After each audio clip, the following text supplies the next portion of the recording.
자, 제가 기도하고 우리 함께 하나님의 말씀 나누도록 하겠습니다. 기도하겠습니다. 사랑의 하나님, 오늘도 하나님의 사랑과 긍휼이 얼마나 크고 놀라운지 우리가 오늘도 예배 가운데 알 수 있는 시간들 되게 해주시고, 우리의 한없이 작은 고백과 우리의 한없이 작은 믿음이 오늘 하나님의 큰 사랑과 긍휼을 경험하는 시간 될 수 있도록 인도하여 주시옵소서. 예수님, 오늘도 예수님의 십자가를 바라봅니다. 우리를 위해 이 땅에 오셔서 십자가를 지시고 우리의 모든 죄와 허물을 깨끗이 씻기시고 우리를 하나님의 백성이 되게 하시고 자녀가 되게 하신 그 보혈의 힘을 믿으며 나아가오니, 성령이 오늘 우리 공동체가 예배할 때에 한 마음과 한 뜻 될 수 있도록 인도하여 주시옵소서. 하나님, 말씀을 선포할 때에 하나님, 정말 주님의 말씀이 우리들의 성도들의 삶과 마음에 표대가 되게 하여 주시고, 하나님, 부족하지만 제가 말씀을 전할 때에 이 말씀에 먼저 제가 사로잡히고 이 말씀으로 사는 삶이 될 수 있도록 인도하여 주시옵소서. 주님께 모든 것들을 맡기며 사랑하신 예수 그리스도로 간절히 기도했습니다. 아멘. 자, 우리 함께 하나님의 말씀 나누도록 하겠습니다. 저희 공동체가 나눌 하나님의 말씀은 시편 2편 7절부터 9절까지 말씀입니다. 내 아들아 두 번째 시간입니다. 내 아들아 두 번째 시간으로 우리 함께 시편 2편 7절부터 9절까지 말씀 함께 나누도록 하겠습니다. 구약성서 805페이지에 있습니다. 제가 본문 메시지 봉독하도록 하겠습니다. 내가 여호와의 명령을 전하노라. 여호와께서 내게 이르시되 너는 내 아들이라. 오늘 내가 너를 낳았도다. 내게 구하라. 내가 이방 나라를 내 유업으로 주리니 내 소유가 땅끝까지 이르리로다. 내가 철장으로 그릇을 깨트리며 질그릇같이 부수리라 하시도다. 아멘. 여러분, 우리가 하나님을 믿고 하나님을 따른다는 것은 하나님이 세상을 만드시고 이끄시는 창조주이심을 믿는 것입니다. 그리고 그 창조주 되신 하나님 앞에 우리는 피조물임을 또한 인정하는 것입니다. 그리고 하나님께서 세상을 창조하실 때에 우리를 왜 창조하셨는지 그 이유와 뜻을 아는 것입니다. 여러분들은 왜 이 땅에 살고 계십니까? 우리의 성인은 왜 이 땅에 살아요? 엄마 아빠가 세상에 나와줬으니까. 엄마 아빠가 세상을 왜 나왔어요? 엄마 아빠가 기도로 나가요. 기도로 나왔어요?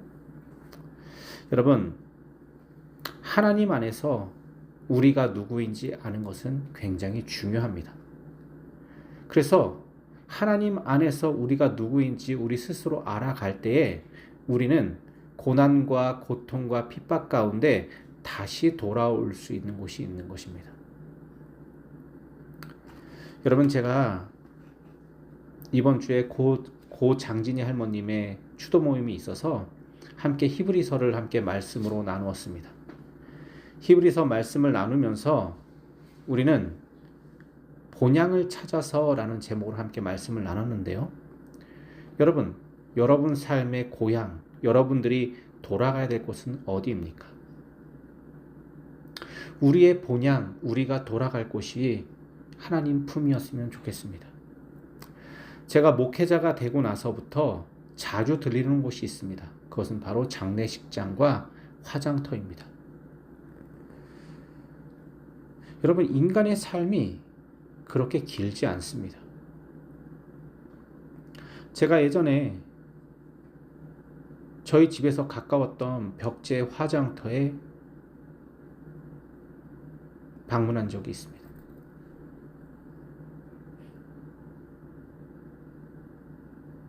그 당시에 저희 교회 성도님의 아버님이 돌아가셔서 이제 마지막 고인을 모셔드리는 그 화장장에 함께 했습니다. 그리고 그 화장장에는 수많은 시신들이 줄을 서서 이제 곧 화장을 치러야 되는 고인들이 대기하고 있었습니다. 그리고 그 대기하는 앞에 고인들의 영정 사진들이 쭉 놓여 있었어요. 여러분, 참 재밌는 것은 그 고인들의 영정 사진을 보면서 사람이 곧 노년의 세상을 떠나는 것이 아니구나라는 것을 제가 거기서 분명하게 보았습니다. 그 영정 사진에는 할머님, 할아버지도 계셨지만 수많은 젊은 분들이 있었어요. 그러던 중에 그때가 겨울이었는데 제가 잠시 눈을 돌려서 새롭게 들어오는 한 시신을 보게 됩니다. 저와 비슷한 나이 또래, 그 당시에 저와 나이가 비슷한 또래의 한 아버지가 아주 조그만 관을 직접 들고 오는 거예요. 그리고 그 관을 차에서 이렇게 내리면서 자신의 파카를 벗어서 그 관을 감쌌습니다. 그리고 그 관을 번쩍 들어서 안고 오는 거예요. 누가 봐도 굉장히 어린 아이의 죽음이었습니다. 여러분, 우리가 하루를 살아냈다는 것, 이제 2025년이 되었는데 2025년이 되었다라는 것은 수명을 가진 피조물인 우리들에게는 이제 죽음과 더 가까워졌다는 의미입니다. 사실 여러분, 새날을 맞는 것은 굉장히 절망적입니다. 왜냐하면 그 새날은 하나님이 우리들에게 정해진 그 수명과 점점 더 가까워지는 시간이기 때문입니다. 그리고 우리는 그렇게 하나님 품으로 돌아가야 합니다. 이것을 잊지 말아야 하는 것은 우리가 그렇게 수명을 가진 존재이며 피조물이라는 존재임을 인지하고 인식하며 살아갈 때 비로소 우리는 겸손해질 수 있습니다. 100년도 살지 못하는 인간이 천수를 살 것처럼 교만하게 살아가는 것이 보통 세상의 수많은 사람들의 삶입니다. 특별히 그렇게 사는 사람들 중에 지도자들, 우두머리들은 세상의 군왕들이 됩니다. 이 군왕들의 욕심과 탐욕으로 만들어진 그들의 세계관은 교만으로 얼룩져 있기에 하나님을 모시고자 하는 겸손이 없습니다. 원래 피조 세계가 하나님 앞에 드릴 수 있는 최고의 경외, 최고의 예배는 겸손의 예배입니다. 그래서 그 겸손의 예배는 회개로부터 시작합니다. 하나님 앞에 내가 피조인물임을 인정하고 하나님 앞에 내가 죄인입니다 라고 고백할 때 하나님은 우리를 하나님의 백성으로 인도해 가신다는 것이 성서의 고백입니다. 오늘 시편 1편, 2편의 고백을 우리가 3주 동안 함께 나누고 있는데요. 시편 1편, 2편의 핵심은 복 있는 자들이 있다는 것입니다. 반면에 복 없는 자들, 즉 악인들이 있다는 거예요. 복 있는 자들을 의인이라고 이야기하고 복이 없는 자들을 악인이라고 이야기합니다. 근데 여러분, 복이 무엇입니까? 복. 복되어라. 복되어라. 이 복의 근원이 도대체 무엇입니까? 여러분, 한자어로 복이라는 글자는 참 재밌습니다. 앞에 신신자가 있어요. 신신자가 있고 옆에 천하제일자가 있고 그 다음에 입구자가 있고 받전자가 있는 것이 복이라는 글자입니다. 그래서 이 복이라는 뜻을 한자어를 해석하면 그렇게 해석이 돼요. 하늘이 내려준 신의 선물 중에 가장 큰 축복은 밭에서 나온 그 소산물이 우리의 입으로 들어가는 천하제일의 모습이다라는 거예요. 즉 우리가 풍족한 삶을 사는 것이 신의 가호, 신의 축복이다라는 것이 한자어로 복이라는 뜻입니다. 근데 여러분, 과연 하나님의 말씀도 복이 우리가 잘 먹고 잘 사는 것이라고 가르쳐 주실까요? 절대 그렇지 않습니다. 복되어라 라는 것은 이 복 있는 사람이라는 것은, 복이라는 것은 구약 성서의 언어로 이야기하면 바라크입니다. 이 바라크라는 말은 엎드려 경외하다라는 거예요. 즉 하나님을 경외할 줄 아는 것이 복입니다. 하나님의 마음과 뜻을 헤아릴 줄 아는 것이 복입니다. 하나님과 함께 동행하는 것이 복입니다. 하나님 앞에서 겸손할 수 있는 것이 복입니다. 그리고 하나님의 말씀을 쉐마할 수 있는 것이 복입니다. 혜성아, 쉐마 기억나요? 네. 쉐마. 쉐마 한번 해볼래요? 쉐마 이스라엘 아도나 엘로히노 아도나 에카. 쉐마 이스라엘. 그 다음에 뭐지? 아도나 엘로히노 아도나이 엘로힘. 그 다음에 뭐죠? 에이누. 아도나 다시 해봐요. 아도나 엘로히노 아도나이 엘로히노. 그 다음에 아도나 에카. 아도나이 에카. 이게 무슨 말이죠? 들어라 이스라엘아 하나님 오직 유일한 너 하나님이시라. 네. 신명기 6장 4절 5절의 말씀을 마음에 간직하며 사는 것이 바로 복입니다. 마음은 또 무엇인가요? 고대 사회의 마음, 지금 여러분 마음 그러면 다 여러분 심장을 생각하시잖아요. 하지만 고대 사회, 고대 히브리인들에게 마음이라는 것은 콩팥이었습니다. 이 콩팥은 인체의 장기 중에 두 개를 갖고 있어요. 그래서 두 개의 그 신장이, 이 콩팥이 한 영혼을, 한 사람을 온전히 지탱한다 해서 옛날 사람들은 마음을 신장으로 인식했습니다.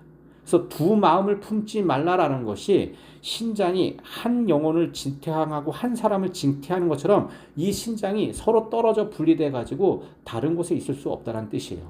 물론 지금은 의학이 좋아져서 이 콩팥을 다른 사람에게 나눠주기도 합니다. 근데 고대 사회는 그런 일이 절대로 있을 수가 없었죠.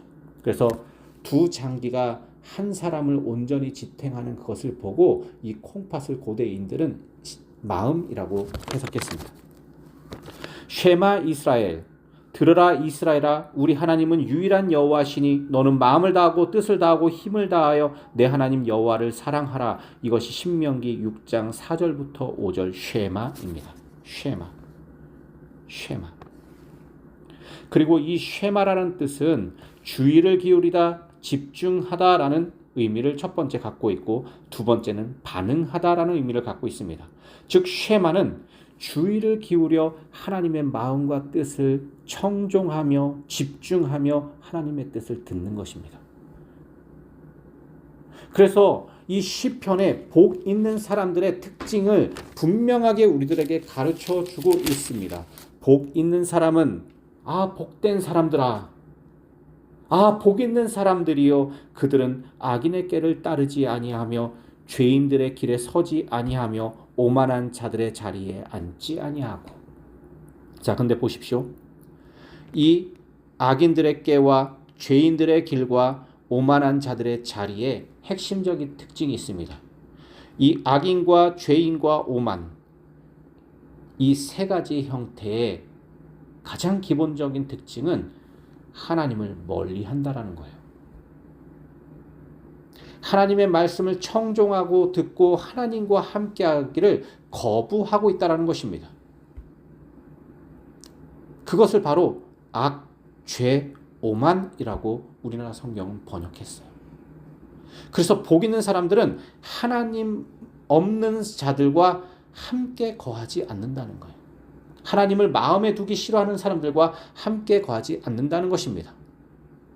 그리고 복 있는 사람들은 오직 여호와의 토라를 즐거워하여 그의 토라를 주야로 묵상하는 자로다.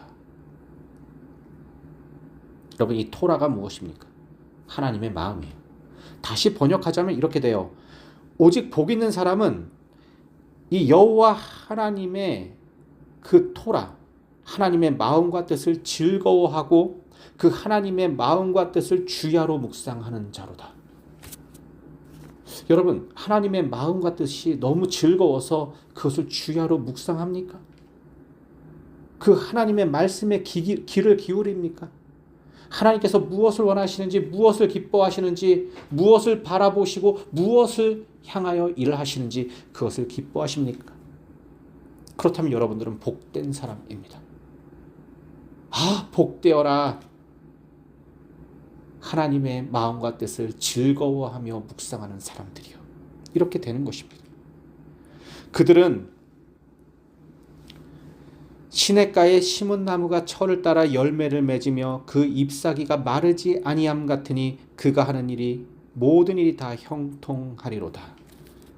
이 복 있는 사람들, 하나님을 즐거워하고 하나님을 사랑하며 하나님의 뜻을 구하며 자신의 뜻들을 하나님 뜻 앞에서 온전히 겸손하게 포기할 줄 아는 사람들, 그들을 복 있다라고 말하고 있습니다.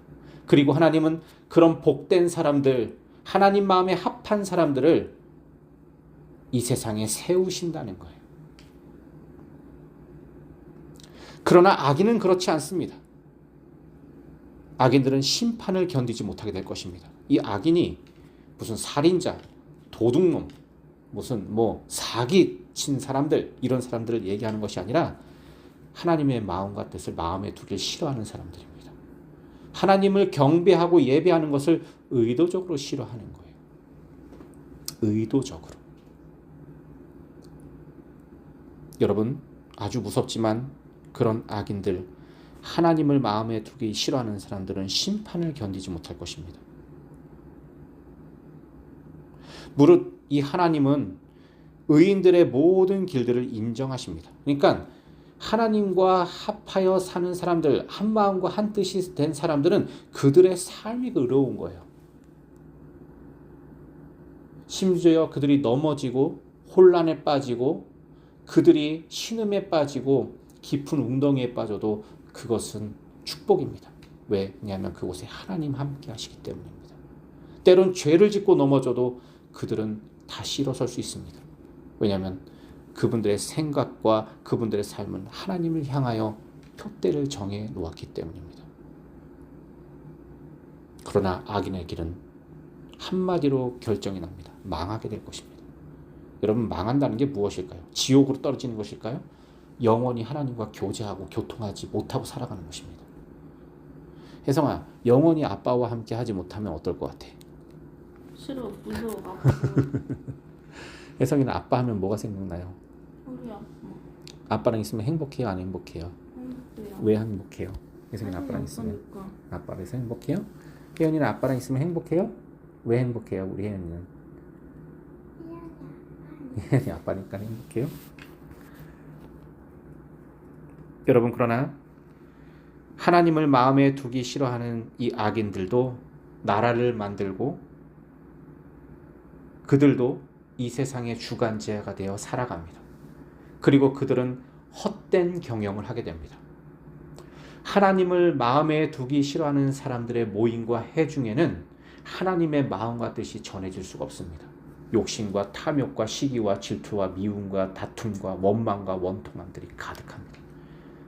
그리고 그들은 끊임없이 헛된 일을 꾸미게 됩니다. 그것이 시편 2편의 시작입니다. 그리고 세상의 군관들이 나서며 관원들이 서로 깨어요 여호와의 기름 부음 받은 자를 대적하며, 제가 저번에 이거 말씀드렸죠. 원어로 의도적으로 이 하나님을 마음에 두기 싫어하는 이 군왕들이 의도적으로 모여서 하나님 편에 있는 사람들을 의도적으로 공격하고 그 왕권을 탐하고 노리고 끊임없이 공격한다는 거예요. 그게 여러분 북이스라엘의 아홉 왕조가 바뀌는 역사가 그대로 역사 가운데 일어났습니다. 그러나 여러분, 하나님이 세우신 거룩한 지도자들은 자신의 생을 다해 하나님을 사랑하고 이웃을 섬기며 사랑합니다. 그 대표적인 사람이 바로 모세라는 사람이었습니다. 구약에 하나님 마음에 합한 정말 아름다운 지도자가 있다라면 그 지도자는 바로 모세였습니다. 모세가 태어났을 당시의 시대적인 배경과 상황은 너무 암울했습니다. 먼저는 출애굽 전에 입애굽이 있었습니다. 요셉이라는 한 아이가 아빠의 사랑을 독차지하면서 살았습니다. 그리고 이 요셉은 꿈꾸는 자였습니다. 꿈을 통해서 하나님께서 베풀어질 일들에 대해서 배웠습니다. 그리고 그것을 천기누설했어요. 아버지 앞에, 형들 앞에 막 이야기했습니다. 형들의 곡식단이 나에게 절했다. 하늘의 별들이 나에게 절했다. 맞아요, 혜성아? 그러면서 나의 별에게 형들의 별들이 막 절했다 라고 이야기했습니다. 형들은 그 얘기를 듣고 축복해 주는 것이 아니었습니다. 이 하나님의 꿈이 전파되고 전달되었을 때 그것을 기뻐하는 사람이 아무도 없었어요. 사촌이 땅을 사면 배가 아프다는 이야기처럼 요셉의 이야기도 그랬습니다. 형들은 그 막내 요셉의 이야기를 듣고 어떻게 해서든지 요셉을 죽이고 싶어 했습니다. 여러분도 그렇지 않아요? 하나님의 은혜의 해와 은혜의 이야기들이 누군가를 통해서 선포됐을 때 그것을 축복해 주기보다는 미움과 다툼과 시기 질투로 가득하지 않습니까? 요셉의 형들처럼 우리 살아가잖아요. 왜냐하면 우리의 마음속에 하나님 말씀을 사랑하는 마음이 없잖아요. 내가 더 잘 되고 싶고 내가 더 잘 먹고 잘 살고 싶고 중국어가 이야기하는 복처럼 그렇게 나만 축복받고 싶잖아요. 예전에 여러분 제가 중학교 3학년 때 교회 선교부장이었었습니다. 그래서 지금 여러분 인터넷만 켜도 다 나오는 유명한 박총이라는 분이 같은 교회 저의 형님이셨고 총영하고 저하고 제가 선교부장이라서 신현선교회라고 그 당시에 외국인 노동자를 도왔습니다. 그때 신현선교회 대표분이 바로 이명석 목사님이셨습니다. 그러니까 저랑 이명석 목사님의 그 관계가 굉장히 오래된 거예요. 제가 중학교 3학년 때부터 함께하는 그렇게 우리나라에 왔던 외국인 노동자들을 돕고 보호하는 그런 일을 했습니다. 그때 어느 날 필리핀에서 오신 델핀이라는 분이 계셨는데 이 델핀이라는 분이 임금을 받지 못해서 저희들에게 희년선교에 도움을 청했고 저희 공동체도 함께 동행해서 그 문제를 해결하기 위해서 함께 델핀이 일하는 곳을 찾아갔습니다. 델핀이 일하는 곳에 갔더니 내 시작은 미약하였으나 내 나중은 심히 창대하리라 멋지게 성경 구절이 쫙 붙어 있었어요.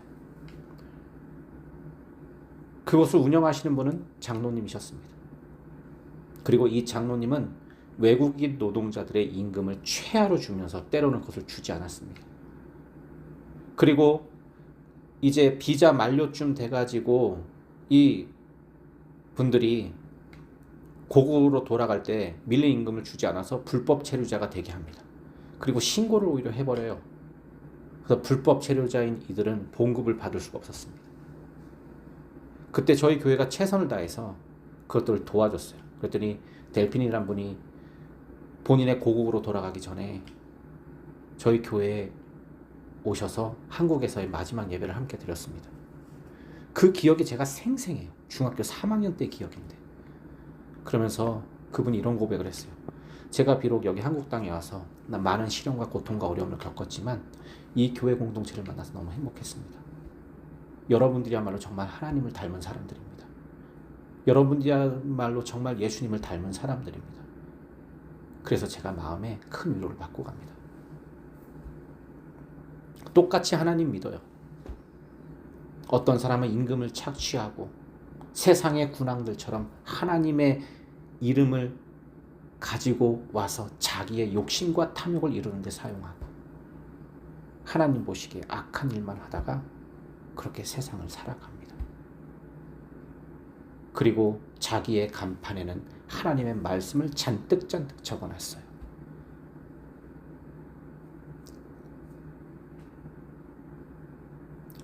여러분 세상의 군왕들 이 시편 말씀 시대에는 뭐 여러분 잘 아시는 북이스라엘의 왕조들 될 수 있겠죠.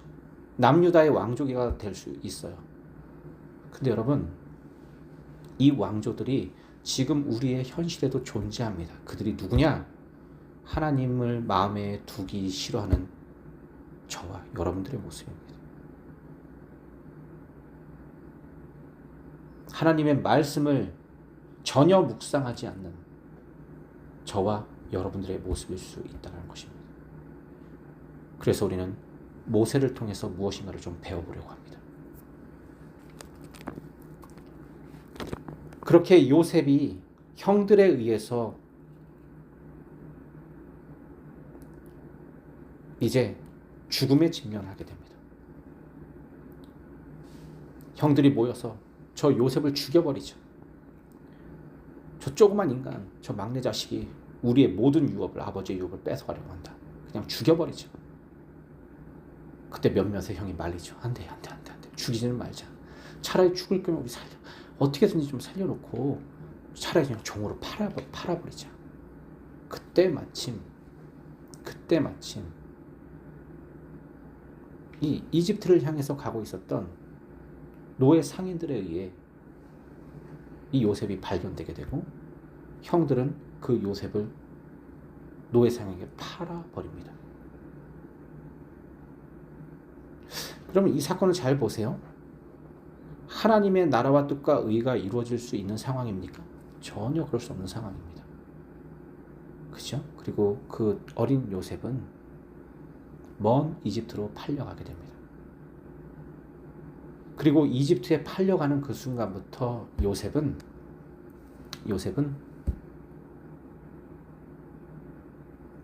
이제 더 이상 아버지의 사랑받는 아이가 아닌 노예의 신세, 종의 신세로 전락하게 됩니다.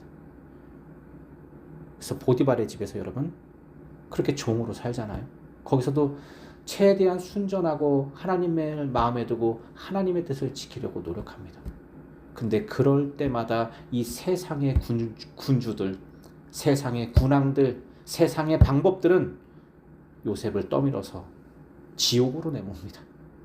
그리고 결국 감옥에 갇히게 되죠. 하지만 요셉은 감옥에서도 하나님을 바라봅니다. 그리고 거기서 여러분 잘 아시는 것처럼 이 떡 맡은 관원과 여러분 잘 아시는 술 맡은 관원장을 만나서 거기서 기세상해서 나중에 파라오에게까지 나와서 나중에 결국은 이집트의 여러분 잘 아시는 총리, 더 정확하게 말하면 제사장입니다. 공물을 관리하는 제사장 직분에 올라가게 됩니다. 그리고 여러분 이 요셉은 나중에 큰 흉령 때의 형들을 다시 만나게 되죠. 그리고 그 형들과 아름다운 그 해피 스토리가 만들어지는 거 여러분 잘 아실 것입니다. 그렇게 애굽이 됐어요. 그리고 400년이 흘렀습니다. 그리고 요셉을 알지 못하는 새로운 세력들이 세상의 군왕이 되어 그 큰 이집트를 지배하기 시작합니다. 여러분 너무 잘 아시죠?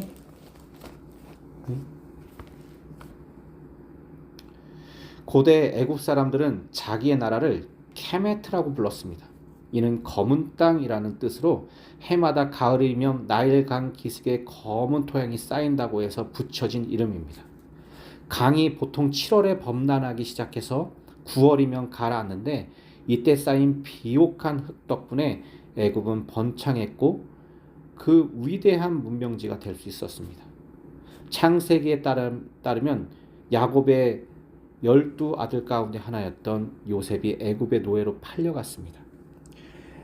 애굽 사람들의 상과 간습에 대한 성경 기록들은 고대의 다른 문화들과 고고학적 증거들을 위해서 증명이 되고 있습니다. 성경 기록에 따르면 바로의 궁정의 높은 지역에 오래된 요셉은 가나안 땅에 있던 자기 가족들이 심한 가문에서 구원했습니다. 그 결과 이스라엘은 애굽의 고센이라는 지역에서 정착하게 되었습니다. 애굽 사람들이 나일 강가에 가까이 살면서 그 강이 주는 활기를 통해 번창한 것처럼 이스라엘 백성 역시 번창했습니다. BC 약 1570년에서 1300년경의 18대 왕조의 많은 셈족 사람들이 테베스에서 바로의 노예로 일했다는 것은 잘 알려진 사실입니다. 또한 고센에 위치한 북동쪽 삼각주 지역에 이들이 제19대 왕조까지 존재했다는 것도 잘 알려졌습니다. 그래서 출애굽 사건은 아마 BC 1300년경에서 1250년경 사이에 일어난 듯합니다. 요셉이 누구였는지 몰랐거나 관심이 없었던 혹은 히브리인이 요셉의 후예라는 것을 몰랐거나 관심이 없었던 바로는 바로 세티 1세였을 것입니다. 그는 BC 1405년부터 1290년까지 통치했습니다. 이 세티 왕조 때 바로 모세라는 한 아이가 태어납니다. 이 세티 왕조는 이 왕권, 이집트 왕권을 새롭게 시작하고 싶었습니다. 세상의 군왕이 된, 이집트의 군왕이 된 이 세티는 이집트의 왕권을 자신의 왕권으로 완전히 사로잡고 싶었어요. 그래서 제일 먼저 했던 것이 무엇이냐면은 자기에게 순종하지 않는 종족들과 민족들을 학살하는 것이었습니다. 근데 여러분 잘 아시는 것처럼 이 히브리 민족들은 유일하신 하나님 여호와를 경외하고 섬겨요. 야훼를 섬기는 이 유일신을 가진 신앙을 가진 이 이스라엘 민족이 고센 땅에서 계속 번창했습니다. 근데 세티의 입장으로 봤을 때 고센 땅에서 번창하는 이 히브리 민족들을 가만히 둘 수가 없어요. 왜냐하면 왕인 나를 섬겨야 되는데 이들은 자꾸 야훼, 하나님을 섬기는 거예요. 그래서 야훼를 섬기는 이 민족을 몰살하겠다라는 것이죠. 그리고 야훼를 섬기는 이들은 너무 지혜롭다라는 거예요. 왜냐하면 하나님을 섬기니 하나님의 지혜가 그들에게 충만했습니다. 그리고 결국 이 세티는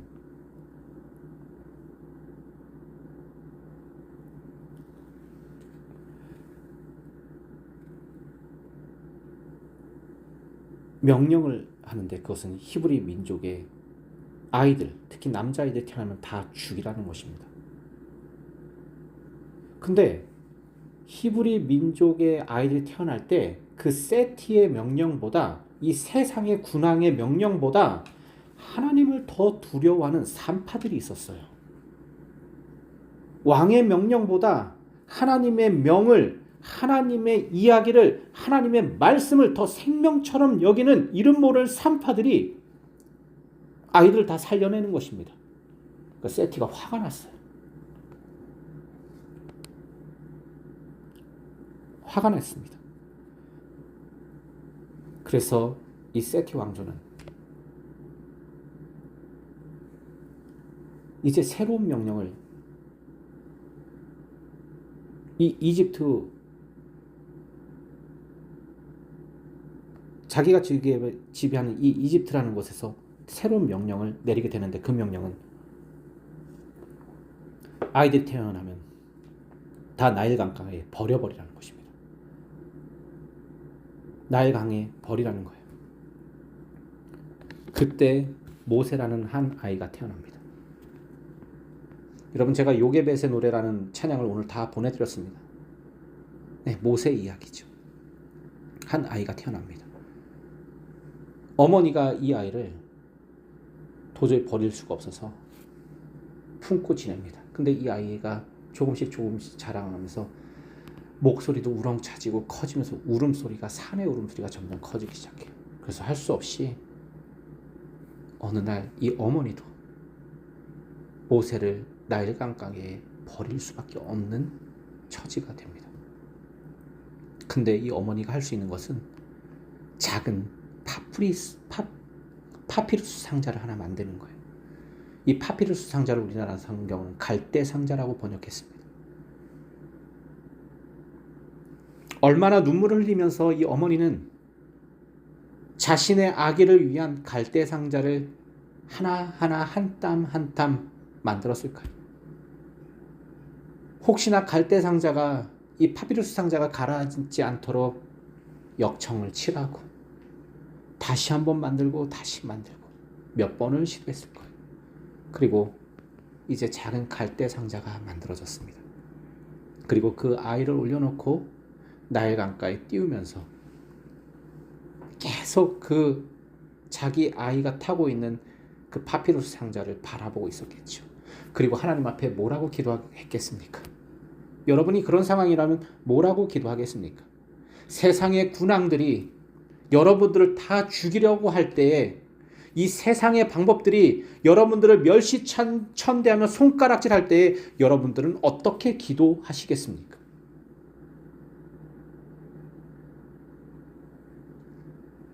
뭐라고 기도해요? 그냥 하나님의 이름만 부를 뿐이죠. 거기서 무슨 방법을 제가 결정할 수 있겠습니까? 그냥 하나님만 바라볼 수밖에 없습니다. 하나님도 그 요게벳이 만든 그 갈대 상자 그리고 그 안에 그 작은 아이를 함께 바라보고 계셨습니다. 우연인 듯 필연인 듯 그것을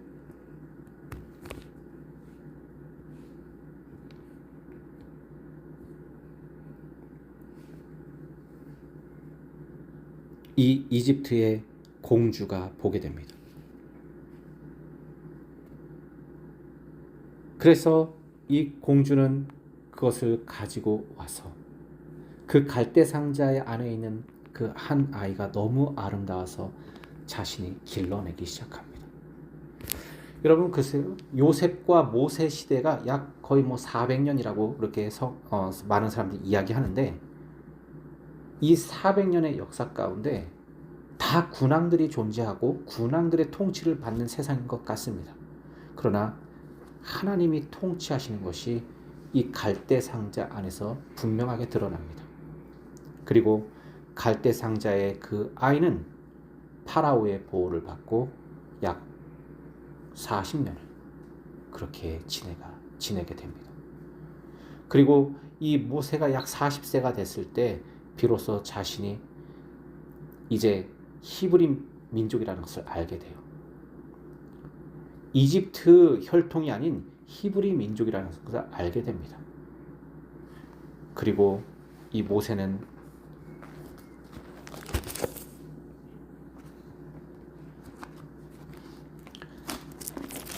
자신이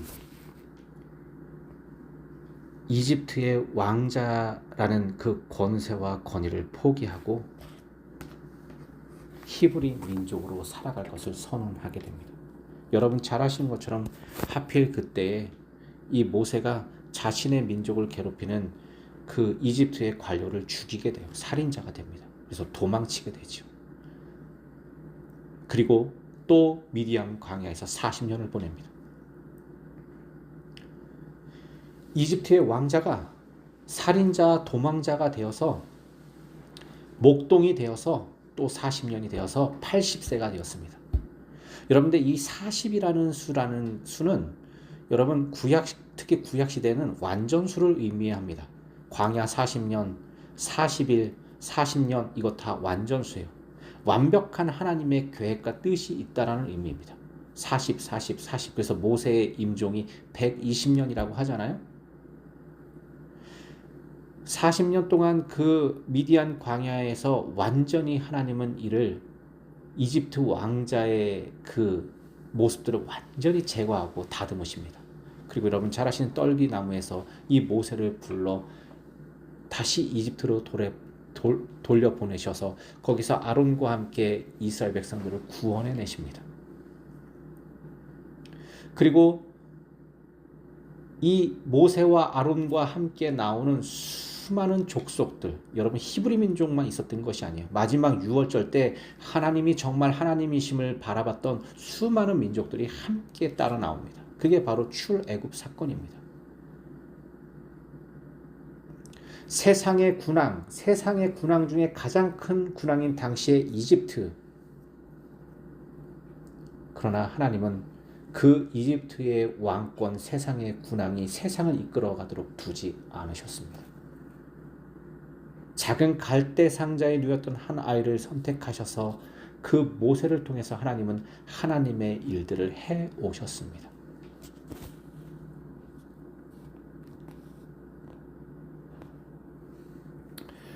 그리고 히브리서 기자는 신약 성서의 히브리서 기자는 모세에 대해서 이렇게 기록해 주고 있습니다. 믿음으로 모세가 낳았을 때 그 부모가 아름다운 아임을 보고 석 달 동안 숨겨 왕의 명령을 무서워하지 아니하였으며 세상의 군왕들의 이야기와 그들의 법칙과 방법을 무서워하지 않는 것이 하나님을 사랑하는 것입니다. 혜성이가 오늘 제가 혜성이와 대화를 하다가 혜성이가 그런 이야기를 했어요. 아빠, 제가 마음이 너무 약해요. 친구들이 저를 놀리고 친구들이 저한테 함부로 하고 친구들이 진짜 심하게 놀릴 때는 마음이 울컥하고 자꾸 눈물이 나려고 그래요. 아빠, 혜성이 강해지고 싶어요. 그렇게 저한테 고백을 했어요. 그래서 혜성 아빠가 뭐라고 답변해줬지? 뭐라고 답해주냐면 너 누구 아들이야? 아빠 아들이니까 그렇게 애들이 잘못하고 있는 거라고. 아빠 그 정도만 얘기한 게 아니지. 그래서 혜성이가 그렇게 질문했습니다. 아빠, 학교 가면은 친구들이 막 놀리고 괴롭히고 할 때 너무 무섭고 너무 힘들고 해서 눈물이 날 정도로 고통스러운데 아빠 나 어떻게 해야 돼? 그래서 제가 이렇게 답변했어요. 혜성아, 그거 다 거짓말이야. 그거 믿을 필요 없어. 너 아빠 아들이야. 너 종기에 귀해. 아빠 생명보다 너가 더 귀해. 절대로 아이들이 바보라고 멍청이라고 놀리는 그 말들이 너의 정체성이 아니야. 너의 정체성은 세상에서 가장 귀한 아빠의 아들이라는 것이야. 그리고 너 하나님의 백성이야. 너 하나님 아들이야. 예수님께서 핏값으로 사신 존재야. 너 하나님 백성이야. 두려워하지 마. 그런 세상의 이야기, 세상의 속임수, 세상의 거짓말 믿지 마. 한 귀로 듣고 한 귀로 흘러. 대신 너 하나님의 백성이니까 네가 더 거룩하게 행동해. 하나님의 자녀답게 친구들 더 사랑해주고 존중해주고 네가 정말 멋있는 친구가 돼봐. 그렇게 얘기해줬지? 이 요게벳도 마찬가지였습니다. 그 당시에 이 세티 1세의 명령은 세상 모든 군왕의 중에서 가장 크고 권위 있는 명령이에요. 그거 듣지 않으면 내 목숨이 달아납니다. 근데 그것을 두려워하지 않았습니다. 여러분 요즘에 세상에 난리 소문이 막 여기저기서 엄청나잖아요. 근데 여러분 하나님이 세상을 이끌어 가심을 믿는 우리들은 두려워할 필요가 없습니다. 이 세상은 하나님이 이끌어 가시기 때문입니다. 세상의 군왕들이 절대로 이끌지 않아요. 하나님이 이끄십니다. 오히려 그런 세상에 이끄는 그 군왕들의 모습을 보고 하나님은 그것을 비웃으신다고 오늘 본문 시편을 우리들에게 기록해 주고 있습니다. 왕의 명령을 무서워하지 아니하였으며 믿음으로 모세는 장성하여 바로의 공주의 아들이라 칭함받기를 거절하고 도리어 하나님의 백성과 함께 고난받기를 잠시 죄악의 낙을 누리는 것보다 더 좋아하고 그리스도를 위하여 받는 수모를 애굽의 모든 보화보다 더 큰 재물로 여겼으니 이는 상 주심을 바라봄이라. 믿음으로 애굽을 떠나 왕의 노함을 무서워하지 아니하고 곧 보이지 아니하는 자를 보는 것 같이 하여 참았으며. 여러분 이게 얼마나 기가 막힌 말씀입니까? 모세가 선택을 해야 했어요. 내가 히브리인이다 라는 것을 알았을 때 저 노예 백성 히브리인의 삶을 살아야 될지, 아니야 이거 나 못 들은 거를 할래 하고 난 이집트의 왕자로서 계속 살아서 이 권세와 권위를 누릴 거야. 여러분들이라면 어떤 선택을 하시겠습니까? 자, 복된 여러분,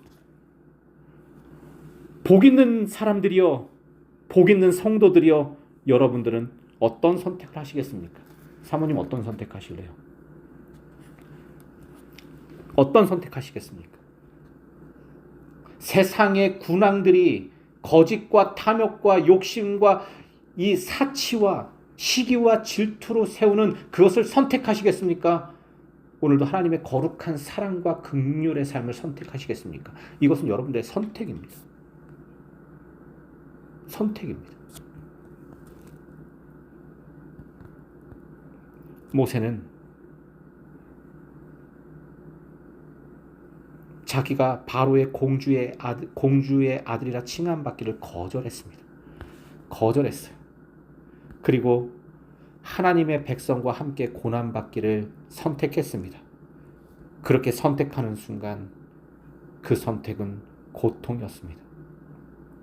죄악의 낙을 누리는 것보다 하나님과 하나님의 백성과 함께 고난받기를 선택한 이 길은 정말 고통이었습니다. 그의 선택은 그리스도를 위하여 받는 수모를 애국의 모든 보화보다 더 큰 재물로 여겼으니 이는 상 주심을 바라봄이라. 여러분 하나님이 주신 가장 큰 상이 뭐라고 생각하십니까? 혜성아, 아빠가 준 가장 큰 선물이 혜성에게는 뭐예요? 자유를 주는 거. 응? 자유를 줬어요? 자유를 주고 아빠가 통제해주는 거. 아빠가 통제해주고 자유를 줘서 좋아요? 여러분 하나님 앞에 받는 가장 큰 선물이 여러분 뭐라고 생각하세요? 옛날에 뭐 천국에 갔다 온 사람들이 뭐 이렇게 막 예언하고 이런 거 있었는데, 천국에 가면 금은 보화가 막 가득하고 예수님이 그 뭐 보좌에 금 보좌에 앉았는데 거기까지 뭐 다이아몬드며 뭐 온갖 보석이 가득했대요. 여러분 보세요. 보석이 가득한 순간 그건 보석으로서의 가치가 없는 것입니다. 여러분 다이아몬드가 길거리에 널려 있어요. 그러면 그거는 더 이상 가치가 없는 거예요. 참 어리석어요, 사람들이. 그런 이야기들이 다 뭐에 지금 초점이 맞아 있어요? 세상의 군왕들이 세운 나라의 왕권과 맞아 있잖아요. 근데 여러분은 왜 그걸 믿으세요? 여러분 금은보화에 가득한 집에 살고 싶어요? 금은보화가 가득한 순간 그건 더 이상 금은보화가 아니라 하찮은 것이 돼요. 예? 아니 근데 그런 걸 왜 믿는 거예요? 도대체 크리스천들이. 뭐 금은보화가 가득하고 뭐 하나님께서 나를 영접했는데 내 집은 내가 살 집은 막 뭐가 뭐 엄청나게 아름다운 뭐 보석들로 장식이 돼 있대요. 거기 하나님 없잖아요. 주어가 하나님이 아니잖아요. 금은보화가 주어잖아요. 그 금은보화를 가지고 통치하는 세력들이 바로 세상의 군왕들이라는 걸 여러분 왜 기억을 못 하십니까? 하나님이 내리시는 가장 큰 선물이 무엇인지 아십니까? 하나님이 주시는 가장 큰 상이 무엇인지 아십니까, 여러분? 찬양 고백에도 분명히 있습니다. 높은 산이 거친 들이 조막이나 궁궐이나 내 주 예수 모신 곳이 그 어디나 하늘나라. 하나님이 우리와 함께 해주시는 것입니다. 그 하나님이 가장 큰 상급이에요. 주는 나의 큰 상급, 큰 보배시라. 여러분, 하나님이 상급이십니다. 그 하나님의 마음이 나에게 있고 하나님의 정한 그 뜻이 나에게 있고 비록 우리가 이 땅에서 비천하고 부족하고 없이 살아도 그 가운데 하나님의 영이 우리와 동행하시는 것이 축복입니다. 모세는 그걸 선택했다라는 거예요. 금은보화 가득한 이집트를 뛰쳐나와서 그 광야로 나온 것은 그 광야에 계신 하나님과 동행하겠다라는 선언입니다. 여러분 절대로 속지 마십시오. 하나님이 주실 가장 큰 보화는 금은보화가 아니라 하나님께서 주시는 가장 큰 상급은 재물이 아니라 하나님 바로 그 본체라는 것을 잊지 마십시오.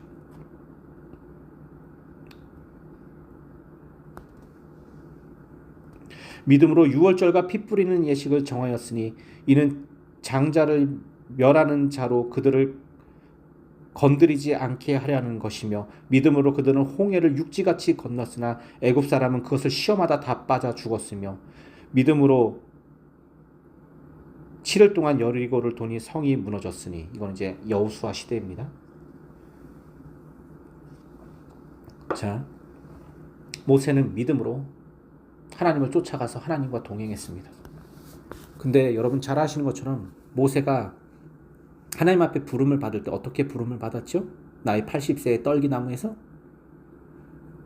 내가 너를 이집트로 들어가서 이 히브리 민족들을 출애굽해서 가나안 땅 약속의 땅으로 들어가겠다라는 것이 하나님의 약속이었습니다. 즉 약속의 땅을 향한 여정이었어요. 그게 모세의 인생이었습니다. 그래서 모세는 반드시 가나안 땅에 들어가야 됐어요. 그 약속의 땅이거든요. 근데 여러분 모세는 약속의 땅에 들어가지 못했습니다. 여러분 잘 아시죠? 잘 아시죠?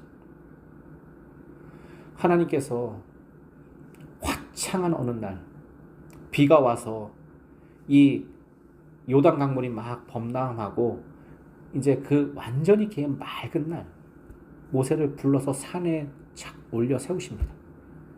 그러면서 그 산에서 사방을 다 보여주세요. 모세가 살아온 인생, 그 광야 인생, 광야길, 모세가 또 미디안에서 살았던 그 40평생의 인생, 모세가 이집트로부터 이들을 끌고 나와서 있었던 그 큰 그 광야 땅을 다 보여주십니다. 자, 그리고 하나님과 약속했던 약속의 땅도 보여주십니다. 그럼 이제 어떻게 말씀하시면 돼요? 모세야, 참 잘했다. 순종 잘했다. 이제 저 약속의 땅에 이제 내가 이 백성들을 이끌고 들어가면 된다 하면 되시잖아요. 근데 하나님께서 이렇게 이야기하십니다. 모세야, 여기까지. 약속의 땅에 너를 들어가게 했다는 그 계획을 다 변경할 것이다. 여러분 보세요. 여러분들이 무슨 프로젝트를 해요. 그리고 그 프로젝트 이제 딱 이 한 고비만 끝나면 엄청난 아름다운 것들이 있어요. 예를 들어서 여러분들이 사업을 해요. 그래서 요거만 요 고비만 딱 넘기면 엄청난 재정적인 축복이 있어요. 여러분들이 어떤 공부를 해요. 요거만 잘 견디고 잘 끝내면 엄청나게 좋은 학교에 들어가요. 근데 하나님이 거기서 갑자기 그 전날에 그 엄청난 프로젝트만 끝나면 되는 그날에 세야 너 여기까지다. 계획이 변경됐다. 너 약속의 땅에 못 들어간다. 너 그 프로젝트 시행 못한다. 너는 여기까지다. 하면 여러분 어떻게 하실래요? 아우 감사합니다 하실래요? 아니면 대부분의 사람들이 이렇게 하겠죠. 하나님 무슨 말씀이세요? 당신이 약속하신 그 땅에 내가 들어가려고 이 모양 이 고생을 이렇게 하고 내가 이제 이 앞에 섰는데 못 들어간다고 말이 안 돼요. 이렇게 할 거 아니에요. 따질 거 아니에요. 모세는 그러지 않았습니다. 그 약속의 땅을 다 보여주신 하나님 앞에, 그리고 너는 여기까지다 라고 말씀하신 그 하나님 앞에 모세는 아멘 했습니다. 그때 모세는 기력이 쇠하지 않았고 눈이 흐리지 않았습니다. 모세는 가나안에 들어갈 힘이 남아 있었어요. 여호수아와 갈렙에게 그 후계자 자리를 물려주지 않아도 됐습니다. 자신이 계속 지도할 수 있었습니다. 아니 여호수아 갈렙이 들어가는 것보다 모세인 이 원로가 들어가는 것이 더 나을 수도 있었습니다. 근데 모세는 당당하게 하나님의 말씀 앞에 아멘 했습니다. 그리고 모세의 시간, 이 땅에서의 시간, 그 공간은 끝이 나게 됩니다. 모세는 약속의 땅을 바라본 것이 아니라 약속의 본체이신 하나님을 바라보았기 때문입니다. 사랑하는 성도 여러분, 오늘 말씀으로 시편 말씀으로 다시 돌아가 보겠습니다. 내가 여호와의 명령을 전하노라. 여호와께서 내게 이르시되 너는 내 아들이라. 오늘 내가 너를 낳았도다. 내게 구하라. 내가 이방 나라를 내 유업으로 주리니 내 소유가 땅 끝까지 이르리로다. 내가 철장으로 그들을 깨뜨리며 질그릇같이 부수리로다 하시도다.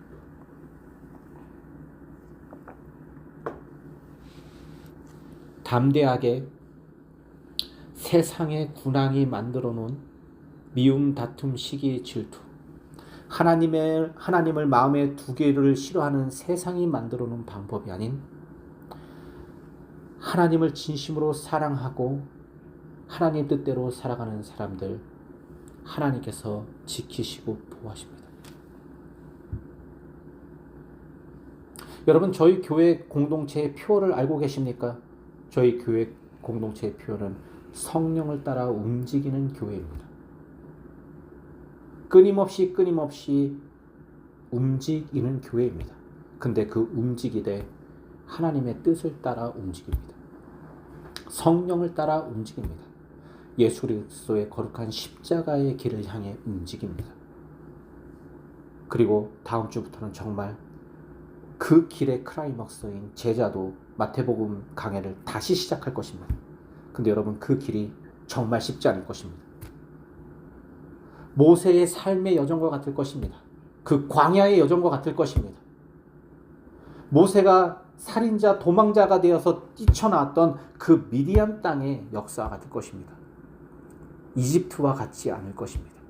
화려하고 금은보화가 넘쳐나고 먹을 것이 넘쳐나고 그냥 아무 데서나 파종을 하면은 그 나일강 하류에서 그냥 막 밀과 보리가 추수되는 그런 삶이 아닐 것입니다.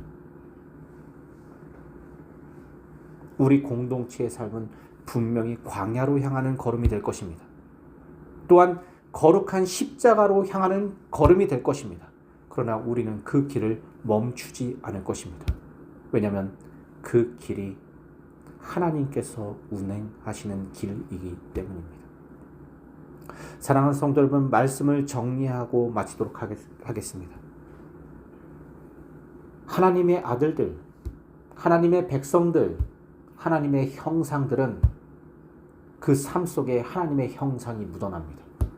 하나님이 어딨어? 예수가 어딨어? 라고 하는 사람들에게 우리는 예수님이 내 안에 계심을 보여줘야 합니다. 내 삶에 계심을 내야 합니다.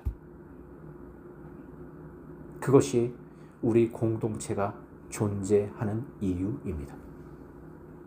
사랑하는 성도들, 이 시간 기도하겠습니다. 이 시간 기도할 때 하나님, 제가 세상들의 군왕의 길이 아닌 복된 길을 가길 원합니다.